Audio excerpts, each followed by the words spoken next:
Salut, c'est Trado, je suis content de vous retrouver pour la mise à jour de l'analyse technique de l'or, de l'argent et de Bitcoin. On va commencer par les précautions d'usage. Comme d'habitude, il ne s'agit que d'une analyse technique, il ne s'agit pas d'un conseil en investissement. Vous devez vous rapprocher d'un professionnel pour savoir si l'investissement en or, en argent et Bitcoin correspond à votre profil d'investisseur. Il ne s'agit là que d'une matrice qui donne les bases de ma stratégie d'investissement en métaux précieux. On va commencer par l'analyse technique de l'or libellé en euros. Et nous avons définitivement franchi ici une zone d'accumulation rationnelle qui était une zone de résistance et qui a donc changé de polarité. Cette zone ici des 36 200, 36 400 a capé les cours pendant de nombreux mois avant d'être franchi la semaine dernière. Et le fait que cette semaine a vu l'envolée se poursuivre montre bien qu'il s'agit d'un bouchon qui a sauté. Alors, les plus patients pourront éventuellement attendre un retour sur la zone d'accumulation rationnelle des 36 200, 36 400 pour accumuler. Mais encore une fois, hein, pour l'instant, les choses semblent bien parties pour continuer. Néanmoins, on n'oubliera pas qu'on a pris 15% hein, en quelques mois à mesure que les bourses s'enfonçaient dans les abysses et une consolidation n'aurait absolument rien d'inhabituel. Donc, si on revenait sur la zone des 36 200, 36 400, il s'agirait véritablement d'une opportunité dans le cadre de cette stratégie d'accumulation rationnelle. On passe à l'or libellé en dollars. Et pour l'or libellé en dollars, c'est un petit peu différent. Point commun avec l'or libellé en euros, c'est que nous sommes sur une très belle lancée hein, depuis plusieurs mois. Nous avons végété sous une zone de résistance ici des 1280, 1290, 4 semaines de suite. Hein. On a finalement réussi la semaine dernière à casser cette zone pour tomber finalement sur une autre zone de résistance, ici la zone des 1300, 2315. Et une fois qu'elles ont été passées, ces deux zones, elles ont changé de polarité, deviennent donc des zones d'accumulation rationnelle.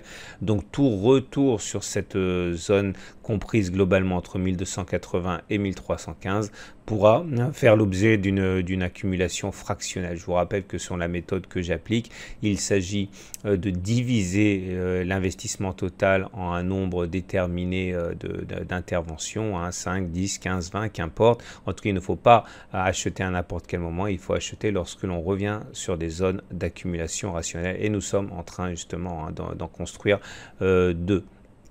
On enchaîne avec l'analyse technique de l'argent libellé en euros. J'avais expliqué la semaine dernière déjà hein, que nous avions franchi ici la zone des 13, 13,3. On a mis 5 semaines finalement à retrouver une nouvelle impulsion. Cette nouvelle impulsion a eu lieu cette semaine même. La zone d'accumulation rationnelle est vers 13, 13,3. C'est sur cette zone effectivement que, à titre personnel, je pourrais encore renforcer. Il faut se méfier de la zone dans laquelle nous sommes actuellement. Hein. La zone actuelle correspond à une zone de résistance, hein, en particulier les 14, 14,3. On peut considérer que les niveaux de prix actuels ne sont pas, hein, ne correspondent pas à une zone d'accumulation rationnelle. Il est peut-être plus sage d'attendre avant de renforcer. Hein. Nous sommes trop près d'une zone de résistance. Pour l'analyse technique de l'argent libellé en dollars, c'est la même chose. Hein. On a réussi à se départir de la zone de résistance des 15,5, 15,8. Donc cette zone a changé de polarité. Elle devient zone d'accumulation rationnelle. On peut, à mon avis, considérer de renforcer sur cette zone. Néanmoins, le problème réside dans le fait que nous soyons déjà au contact d'une autre zone de résistance, la zone des 16, 16,4, qui, comme vous le voyez, dès cette semaine, hein, a provoqué déjà les premiers rebouts et les premiers soubresauts baissiers. Les retours sur 15,5, 15,8 peuvent être mis à profit, mais attention, très très vite, vers 16, 16,4, il y a une zone ici qui est assez hostile. On va terminer avec Bitcoin. Bitcoin libellé en dollars. Nous sommes sur une zone d'accumulation rationnelle. La zone des 3000, 3700 dollars ici est une zone qui est susceptible effectivement de faire l'objet d'accumulation progressive. Une seule, hein, par contre, hein, inutile de renforcer toutes les semaines sur ces niveaux. Hein, si vous l'avez déjà fait sur 3000, 3700, eh bien, on peut comprendre que vous ne renforciez pas systématiquement, hein, une seule fois ça suffit. La prochaine zone d'accumulation rationnelle est sur 1800, 2100 dollars ici. Et on termine avec l'analyse de Bitcoin libellé en euros. Et c'est la même chose. Nous sommes sur une zone d'accumulation rationnelle. Ici, la zone des 2500-3100.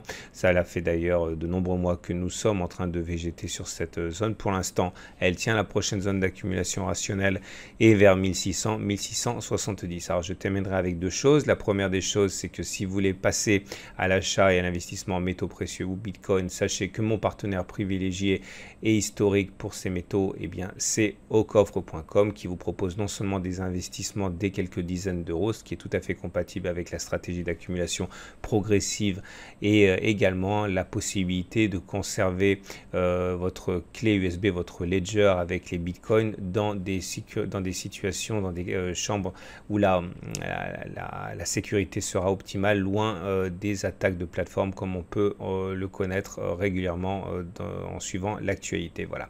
Je terminerai en précisant enfin que tout ce qui précède n'est pas un conseil, c'est simplement un partage de ce que moi je fais, mais nullement une incitation à acheter ou à vendre quoi que ce soit. Voilà, je vous dis à la semaine prochaine pour la mise à jour.